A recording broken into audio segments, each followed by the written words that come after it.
Hai GCers, kali ini Fakta Alkitab akan membahas tentang asal-usul setan. Sebelumnya, silakan di-subscribe dulu ya.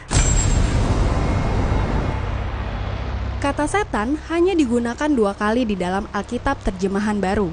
Untuk akar kata Yunani, Satanas diterjemahkan menjadi iblis di 34 tempat yang lain di Alkitab. Oleh karena itu, sinonim setan yang terdekat di dalam bahasa Indonesia adalah iblis. Kapan persisnya Allah menciptakan para malaikat masih terbuka untuk diperdebatkan. Namun, apa yang diketahui secara pasti adalah Allah menciptakan segala sesuatunya dengan baik. Karena di dalam kesuciannya, Allah tidak dapat menciptakan sesuatu yang berdosa. Allah tidak menciptakan iblis. Yang Allah ciptakan adalah malaikat yang belakangan menjadi iblis atau setan. Yesus menyiratkan bahwa awalnya, iblis adalah pribadi yang baik dan sempurna. Jadi, tadinya setan adalah putra surgawi Allah yang sempurna. Setia. Bagaimana mungkin seorang malaikat menjadi iblis? Kolose 1 ayat 16 mengatakan, karena di dalam dialah telah diciptakan segala sesuatu, yang ada di sorga dan yang ada di bumi, yang kelihatan dan yang tidak kelihatan, baik singgasana maupun kerajaan, baik pemerintah maupun penguasa. Segala sesuatu diciptakan oleh Dia dan untuk Dia. Lucifer diciptakan dengan keindahan yang sempurna sehingga ia adalah makhluk ciptaan Tuhan yang paling cantik. Ia dipenuhi hikmat sehingga ia adalah makhluk ciptaan Tuhan yang terpandai. Dari seluruh malaikat yang ada di surga, Luciferlah yang paling pintar, cantik, dan berkuasa. Yehezkiel 28 ayat 12 mencatat, gambar dari kesempurnaan engkau, penuh hikmat dan maha indah. Walaupun malaikat adalah makhluk yang indah dan berkuasa, namun mereka tidak boleh disembah karena malaikat adalah makhluk ciptaan Tuhan. Hanya Tuhan, Sang Pencipta saja yang patut disembah. Sama seperti ciptaan yang cerdas lainnya, malaikat yang menjadi iblis bebas memilih untuk melakukan yang benar atau yang salah. Namun, ia mengembangkan keinginan untuk disembah. Hasratnya untuk mendapatkan kemuliaan melebihi hasratnya untuk menyenangkan Allah. Yesaya 14 ayat 13-14 mengatakan, engkau yang tadinya berkata dalam hatimu, aku hendak naik ke langit, aku hendak mendirikan tahtaku mengatasi bintang-bintang Allah, dan aku hendak duduk di atas bukit pertemuan jauh di sebelah utara. Aku hendak naik mengatasi ketinggian awan-awan, hendak menyamai yang maha tinggi.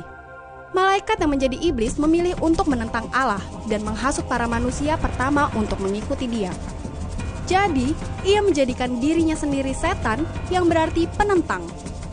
Jadi, ketika iblis yang dulunya itu malaikat Lucifer memberontak melawan Allah dan jatuh dari surga, sepertiga dari malaikat bergabung dengan pemberontakan ini. Tidaklah diragukan bahwa para malaikat yang jatuh inilah yang disebut sebagai setan-setan. Kita tahu bahwa neraka dipersiapkan bagi iblis dan malaikat-malaikatnya. Demikian menurut Matius 25 ayat 41. Dengan asal-usul Lucifer dalam Alkitab tersebut, Lucifer saat ini pun dikenal sebagai iblis yang berusaha menjatuhkan ke dalam dosa, terutama dosa kesombongan. Penting untuk kita ingat bahwa Lucifer awalnya adalah seorang malaikat yang melayani Allah. Artinya, ia sangat mengerti bagaimana seharusnya manusia menyembah dan melayani Allah. Ia pun sangat mengerti apa kehendak Allah dalam kehidupan manusia. Apalagi, Lucifer juga dikenal memiliki banyak hikmat. Lucifer dan Beelzebul adalah 2 nama lain yang disebut di dalam Alkitab yang seringkali dikaitkan dengan setan. Nama Lucifer di dalam teologi Kristen diidentifikasikan dengan putra fajar. Di dalam Yesaya 14 ayat 12 yang dikaitkan dengan pemfitnah dalam bagian lain di Perjanjian Lama. Beelzebub adalah nama dewa orang Filistin, lebih tepatnya sejenis Baal dari kata Baal-zebub yang artinya dewa lalat dan juga digunakan di Perjanjian Baru sebagai sinonim untuk setan. Selain itu, setan juga digambarkan sebagai ular dan naga, atau ular naga dan banyak lagi. Di dalam kisah Kejadian, setan diidentifikasikan sebagai ular yang membujuk Hawa untuk memakan buah pengetahuan yang baik dan yang benar. Wahyu 20 ayat 2 menyebut bahwa si ular tua itu yaitu iblis dan setan. Dengan segala yang ia miliki tersebut, Lucifer mampu membolak-balik segalanya.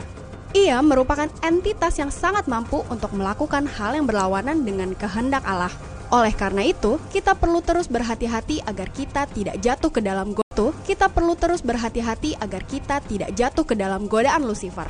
Berhati-hati jugalah dengan kesombongan atas hikmat yang sejauh ini sudah kita miliki. Jangan sampai kita menjadi Lucifer kecil yang berlaku seperti yang dikatakan ayat Alkitab tentang asal-usul kesombongan. Kiranya segala kemuliaan bagi nama Allah saja. Demikian fakta Alkitab tentang asal-usul setan.